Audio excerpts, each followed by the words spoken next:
या देवी सर्वभूतेषु मां शैलपुत्री रूपेण संस्थिता नमस्तस्यै नमस्तस्यै नमस्तस्यै नमो नमः। आप सभी के जीवन में मां शैलपुत्री की कृपा सदैव बनी रहे, ऐसी मेरी शुभकामनाएं हैं। मैं डॉक्टर मनीषा शर्मा आप सबका हृदय से स्वागत करती हूँ। आज के इस वीडियो में मैं आपको नवरात्रि की प्रथम देवी मां शैलपुत्री की पावन कथा सुनाऊंगी। तो चलिए अपने इष्ट देव को प्रणाम करते हुए आज की कथा का शुभारंभ करते हैं। वंदे वांछित लाभाय चंद्रार्ध कृत शेखराम वृषा आरूढ़ाम शूलधराम शैलपुत्री यशस्विनीम। ओम शं शैलपुत्री देव्यै नमः।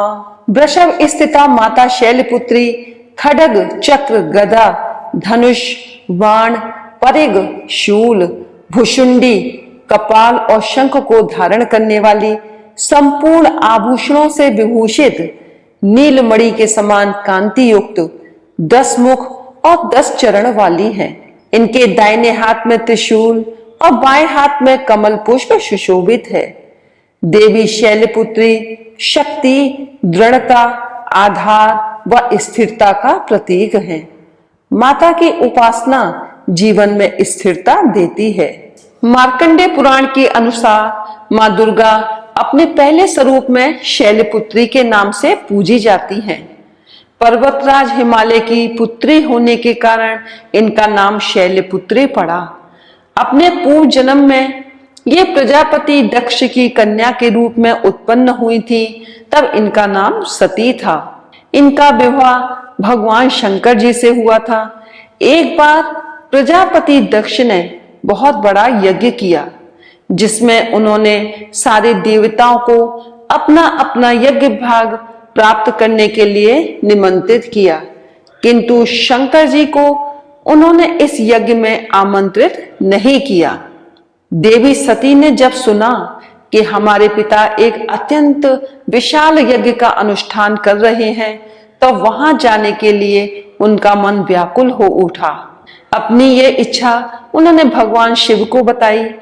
भगवान शिव ने कहा, प्रजापति दक्ष किसी कारणवश हमसे रुष्ट हैं।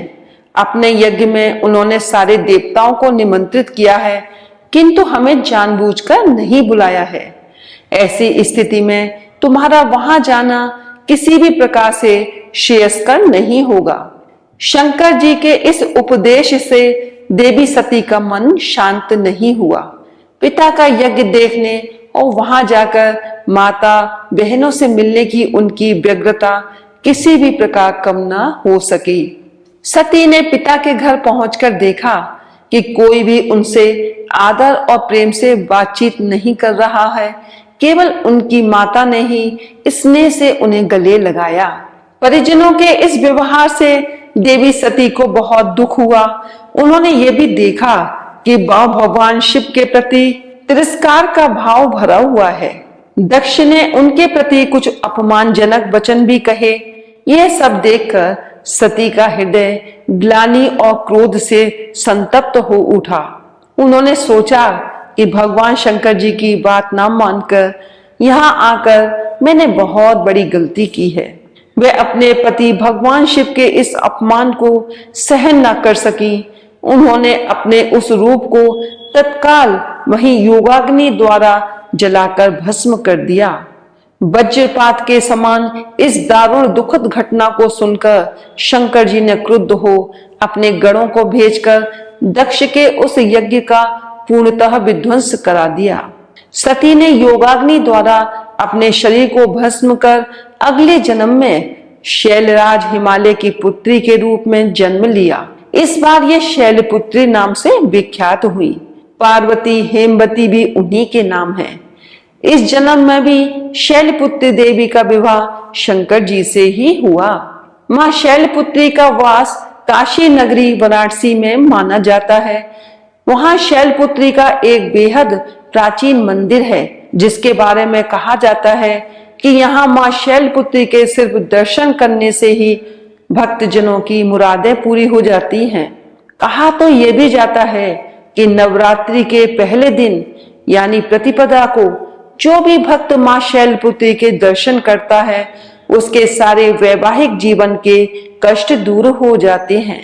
चूंकि मां शैलपुत्री का वाहन वृषभ है, इसलिए इन्हें वृषावरूढ़ा भी कहा जाता है। इनके बाएं हाथ में कमल और दाएं हाथ में त्रिशूल रहता है। बोलो शैलपुत्री माता की जय हो। अब सुनते हैं मां शैलपुत्री जी की आरती।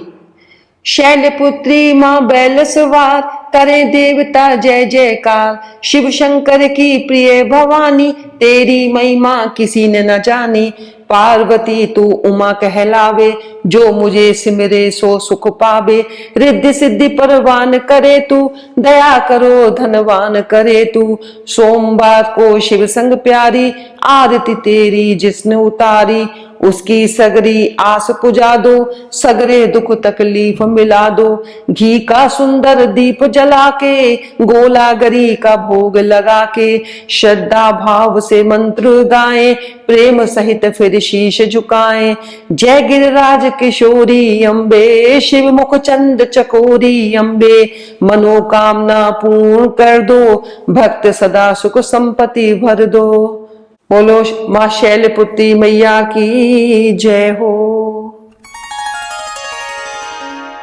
इस कथा को सुनने के लिए धन्यवाद। यदि आपको ये वीडियो पसंद आई हो तो इसे लाइक करें, शेयर करें, हमारे चैनल को सब्सक्राइब करें तथा बेल आइकन को प्रेस करें। हर हर महादेव, जय भोलेनाथ।